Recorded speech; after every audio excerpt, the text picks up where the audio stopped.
একটি বৃত্তের ব্যাসার্ধ 50% বৃদ্ধি পেলে উহার ক্ষেত্রফল শতকরা কত বৃদ্ধি পাবে?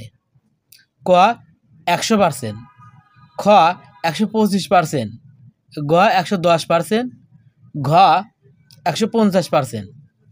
এটি আমরা যেভাবে করব, আমরা জানি ক্ষেত্রফলের সূত্র হচ্ছে পাই আর স্কোয়ার। তাহলে পাই আর গুণন আর। তাহলে বৃত্তের ক্ষেত্রফলের ভিতরে ব্যাসার্ধ কয়টি আছে? দুইটি আছে, দুইটি ব্যাসার্ধ গুণন আকারে আছে। তাহলে আমরা লিখতে পারি হচ্ছে ব্যাসার্ধর মান কত দেওয়া আছে? 50। তাহলে 50 যোগ 50, এই দুইটি ব্যাসার্ধ আমরা কি করলাম? যোগ করলাম। এরপর আবার যোগ, উপরে লিখবো কত? উপরে লিখবো হচ্ছে 50 গুণন 50।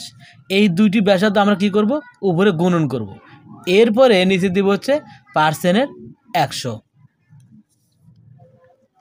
তাহলে 50 আর 50 কত হয়? 100 যোগ এই 5 আর 5 গুণন করলে হচ্ছে 25, আর দুইটি শূন্য এখানে বসাবো। নিচে কত? নিচে হচ্ছে 100, 0 0 0 0। তাহলে থাকে হচ্ছে 100 যোগ 25 কত হবে? 125। সঠিক অ্যান্সার হচ্ছে 125, খ নাম্বার।